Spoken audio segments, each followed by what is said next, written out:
Nightmares are not accidents of sleep. They are messages written in fear, delivered when the mind is defenseless and the body is still. Long after consciousness shuts its eyes, something inside us remains awake, watching, remembering, and reshaping reality in a symbol sharp enough to wound. Nightmares are where the mind speaks without filters, without manners, without mercy. They are not random horrors. They are personalized. To understand nightmares, you must first understand that sleep is not rest for the brain. It is a shift of control. When you sleep, the rational gatekeeper, the part of the mind that explains, reassures, and edits reality, loosens its grip. Logic dims. Language fades.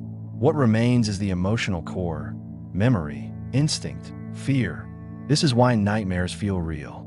Not visually realistic, but emotionally undeniable. The brain does not ask whether something makes sense. It only asks whether it feels true. At the center of nightmares is the amygdala, the brain's fear engine. During REM sleep, the amygdala becomes hyperactive while the prefrontal cortex, the part responsible for reasoning and impulse control, goes quiet. This imbalance is crucial. Fear is amplified. Logic is muted. The brain enters a state where threat is easier to generate and harder to dismiss. A whisper becomes a scream. A shadow becomes a predator. Your own mind becomes hostile territory.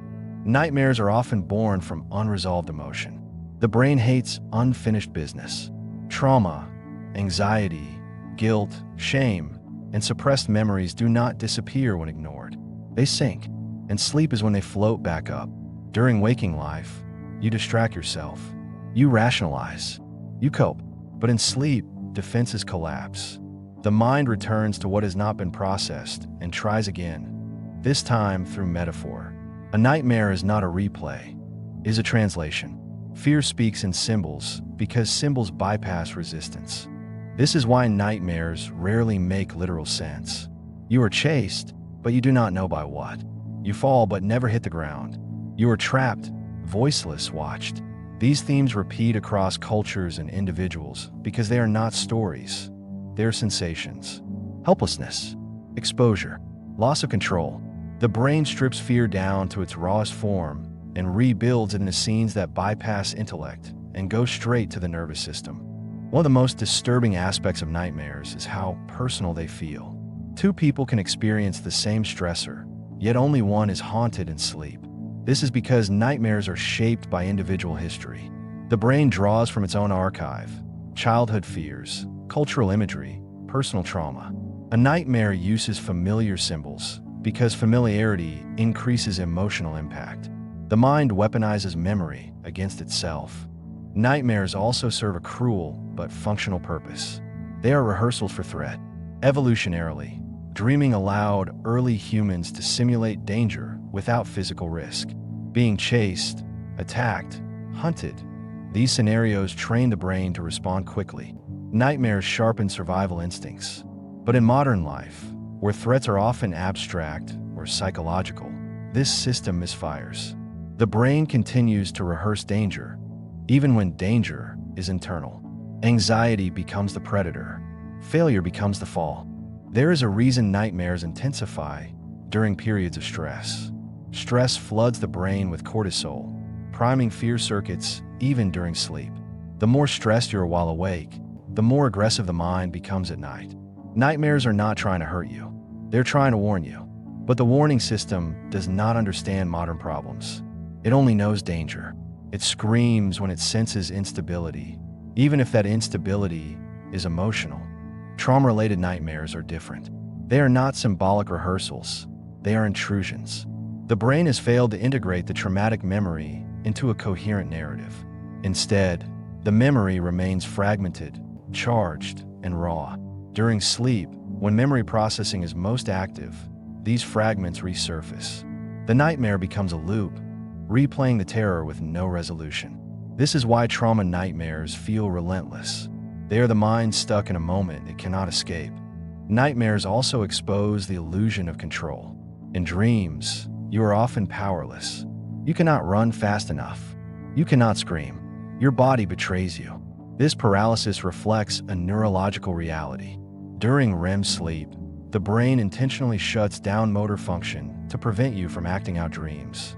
But the mind experiences this paralysis as helplessness. The nightmare exploits it. Fear thrives where control is absent. Another unsettling truth is that nightmares often escalate when life appears calm. When external chaos quiets, internal chaos becomes louder. The mind finally has space to process what was postponed. This is why people experience nightmares after leaving toxic environments, not during them. Survival mode suppresses fear. Safety allows it to surface. Nightmares are the bill coming due. The imagery of nightmares is rarely random. Teeth falling out, being naked in public, endless corridors, locked doors, faceless figures. These symbols recur because they tap into universal vulnerabilities. Teeth represent power and decay. Exposure represents shame. Endless spaces represent entrapment. Faceless figures represent threat without identity. The brain selects imagery that triggers maximum discomfort with minimal explanation. Nightmares are also tied to identity. Many nightmares involve being seen as weak, failing, or being exposed. These are not fears of death, but fears of meaninglessness. Fear of being judged. Fear of losing selfhood. The nightmare strips away social armor and reveals how fragile identity truly feels beneath it. Children experience nightmares differently, but no less intensely. Their fear centers on abandonment, monsters, and loss of safety.